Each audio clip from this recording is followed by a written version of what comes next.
ሩሲያ ስርዓት አልበኝነት መዋጋቷ ትቀጥላለች። ቭላዲሚር ፑቲን። የሩሲያው ፕሬዝዳንት ቭላዲሚር ፑቲን ሀገራቸው ስርዓት አልበኝነት መዋጋቷ ትቀጥላለች ሲሉ ገለጹ።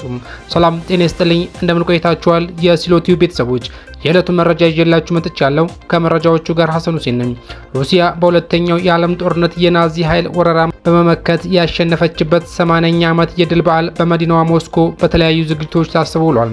የድል በዓሉ በሞስኮ አደባባዮች በተለያዩ ወታደራዊ ስነ ስርዓቶች እንዲሁም የጦርነቱ ሰማዕታትን በማሰብ እየተከበረ ሲሆን በበዓሉ ልዩ ዝግጅት የኦርሽኒክ እና አርኤስ 28 አህጉር አቋራጭ ሚሳኤሎችና ሌሎች ዘመናዊ ትጥቆች ለእይታ ቀርቧል። በተጨማሪም የሩሲያ ኤርስፔስ ታንክ፣ ዘመናዊ ተሽከርካሪዎችና ሌሎች ወታደራዊ ክፍሎች ትርኢት አቅርበዋል። በሞስኮ ሬድ ስኩዌር በተካሄደው ስነ ስርዓት ፕሬዝዳንት ፑቲን ባደረጉት ንግግር ሀገራቸው ሩሲያ ጠልነትን መዋጋቷ ትቀጥላለች ብለዋል። በሁለተኛው የዓለም ጦርነት ወቅት ሀያላኑ የበርካታ ሀገራትን ግዛት በማለፍ በደሎች ሲፈጽሙ እንደነበር አስታውሰው ይህም በደል በወቅቱ የነበረው የሶቪየት ኃይል መቀልበስ መቻሉን ተናግሯል።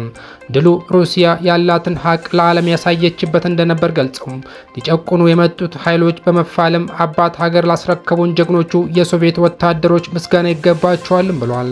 ሩሲያ እውነት ስለነበራት በሁለተኛው ዓለም ጦርነት የናዚ ኃይልን አሸንፋለች በማለት ገልጸው ከሁለተኛው ዓለም ጦርነት ትምህርት መወሰድ እንደሚገባ አስገንዝበዋል። በሩሲያ የድል ቀን 80ኛ ዓመት መታሰቢያ ላይ ፕሬዝዳንት ታዬ አጽቀሥላሴ ጨምሮ የ20 ሀገራት መሪዎችም ተገኝተዋል።